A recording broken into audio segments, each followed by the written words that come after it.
Ya, Assalamualaikum warahmatullahi wabarakatuh. Perkenalkan, nama saya Vina Julianti, NIM H1 D023119. Saya akan mempresentasikan hasil pengerjaan tugas ujian tengah semester mata kuliah pemrograman web 2 kelas A. Yang pertama, di sini saya sudah membuat sebuah sistem, yaitu sistem peminjaman barang inventaris. Di sini adalah halaman dashboard. Halaman dashboard sendiri sini dilengkapi dengan header, yaitu dengan berapa fungsi button, yaitu ada inventaris, kategori, barang, pinjaman, laporan. Di sini juga ada button lagi dengan tombol yang sama.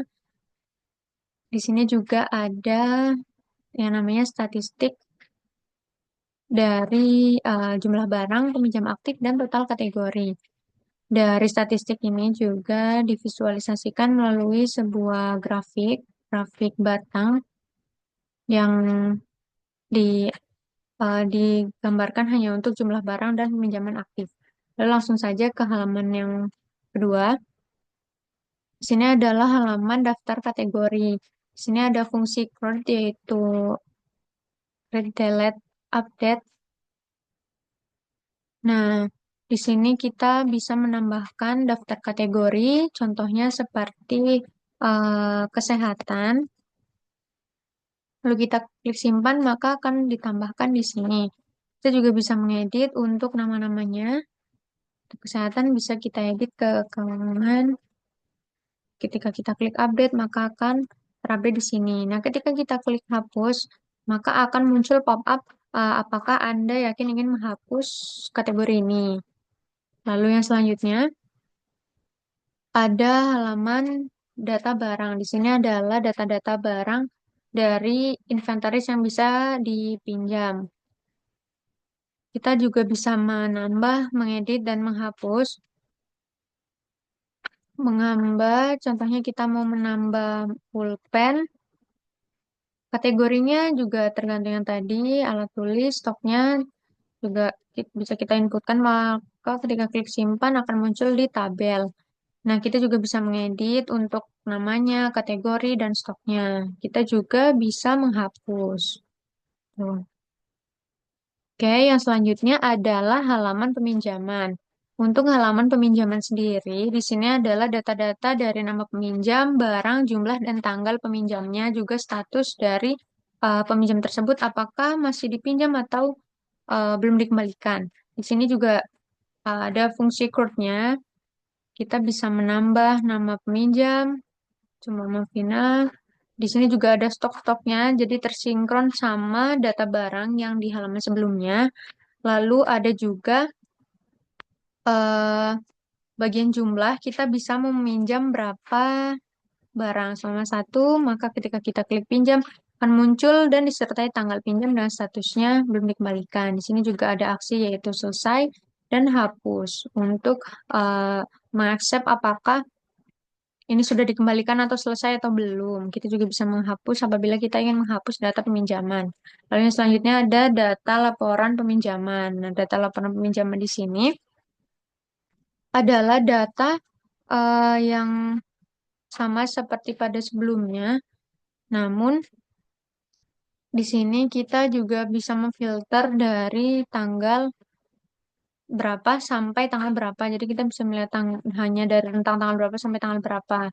Laporan pinjaman ini juga tersinkron dengan halaman-halaman sebelumnya. Oke, mungkin langsung saja ke codingan.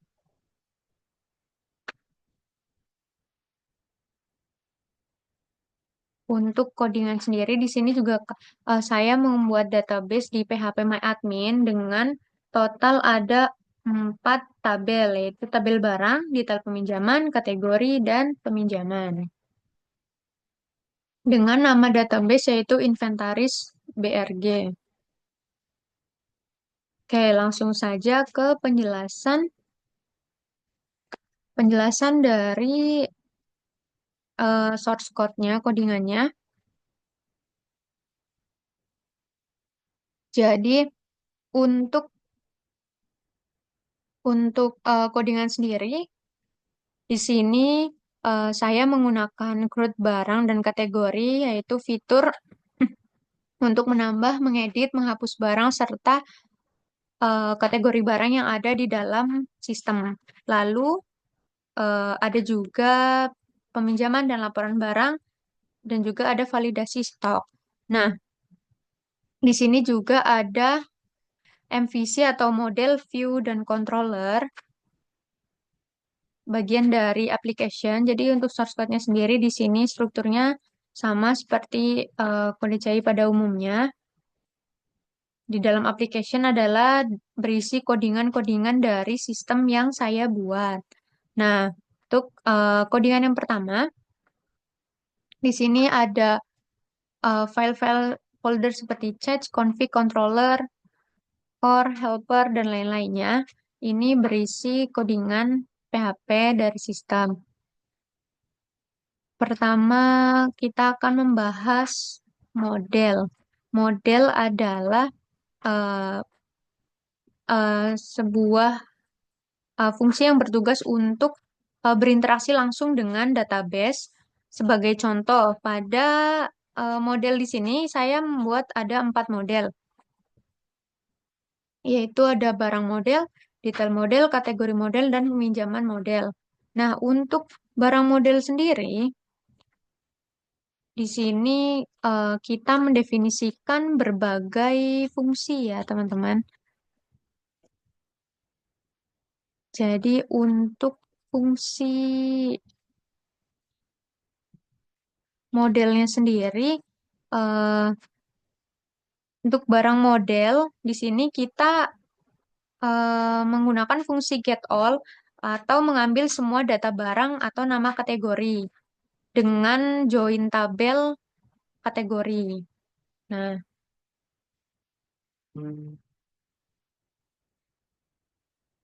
ini untuk, nah, ini adalah untuk kode dari barang model.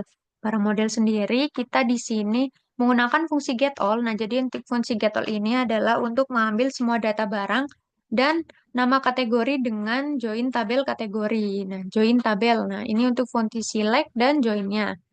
Lalu kita juga ada insert data atau menambah data barang ke tabel barang, ada update dengan menggunakan ID dan data berdasarkan ID barang. Kita juga ada delete, yaitu hapus data barang berdasarkan ID barang juga. Lalu ada get by ID, ini untuk mengambil satu data barang berdasarkan ID barang.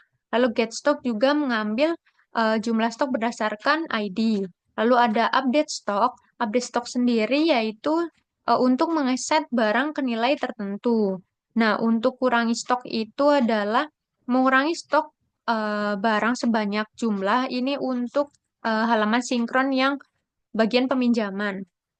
Di sini juga kita bisa menambah stok, adalah menambah stok sebanyak variabel jumlah yang kita tambahkan. Nah, di sini juga kita ada uh, count all. Count all adalah menghitung semua total barang yang ada pada tabel. Lalu yang kedua ada detail model.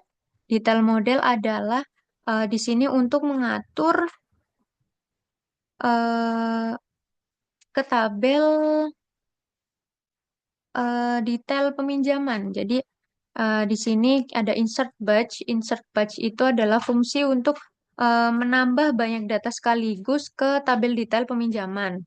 Nah, untuk yang selanjutnya ada get by peminjaman. Ini juga mengambil semua detail barang yang dipinjam berdasarkan ID peminjam, termasuk nama barang, dari join tabel eh, barang, dari join tabel barang. Ini ya, join tabel barang. Lalu kita juga em, kita juga ada selain dari model, kita juga menggunakan saya juga menggunakan controller, dan di sini ada controller barang, dashboard, kategori, laporan, dan pinjaman. Ini untuk mengatur eh, menghubungkan dari model dan view. Sini ada berapa function juga. Di sini isinya function. Yang pertama dari struktur controller di sini ada namanya deklarasi kelas. Nah, deklarasi kelas ini membuat bagian dashboard, mohon maaf, membuat bagian dashboard. eh Contohnya kita akan menjelaskan pada bagian dashboard PHP ya. Jadi untuk bagian dashboard PHP ini, bagian kelas dashboard extend CI control ini membuat controller dashboard yang mewarisi extend dan dari CI controller. Lalu di sini juga ada fungsi construct. Construct di sini adalah eh, ini akan dijalankan secara otomatis saat si controller ini dipanggil dan memuat tiga model, yaitu ada barang model, peminjaman model, dan kategori model. Lalu yang selanjutnya ada metode yang namanya metode indeks. Nah, metode indeks di sini digunakan untuk mengambil data jumlah barang dan peminjam aktif, mengambil data jumlah kategori, mengambil data pinjam yang mencakup tanggal kembali, dan mengirim data ke view. Lalu di sini juga ada beberapa variabel, yaitu ada variabel total barang, peminjam aktif, total kategori, dan peminjaman. Nah, view yang dipanggil di sini itu ada header, ada template bagian header, dashboard bagian index, dan template bagian footer. Lalu yang selanjutnya adalah view. Kita di sini ada, saya akan menjelaskan bagian view. Nah, view di sini saya ada eh, beberapa, yaitu ada view barang, view dashboard, view kategori, view laporan, dan view peminjaman, dan juga view template. Di sini itu untuk mengatur tampilan dari eh, website juga. Jadi ini menghubungkan juga antara controller dan model. Yang pertama ada eh, view barang. Untuk view barang, bagian indeks kita jadi eh, nah, ini tuh untuk mengedit data barang. Jadi ini untuk halaman bagian data barang. Di sini kita menggunakan metode post. Nah, ada inputan nama barang, kategori, dan juga stoknya ada berapa. Nah, dari sini juga dikirimkan ke fungsi lain dengan menggunakan ID. Lalu di sini ada indeks atau halaman utama dari data barang. Jadi eh, di sini ada link juga yang mengarahkan ke halaman tambah data. Ini ketika kita mengklik ini, jadi ini untuk function button tambah barang. Maka akan mengarah ke bagian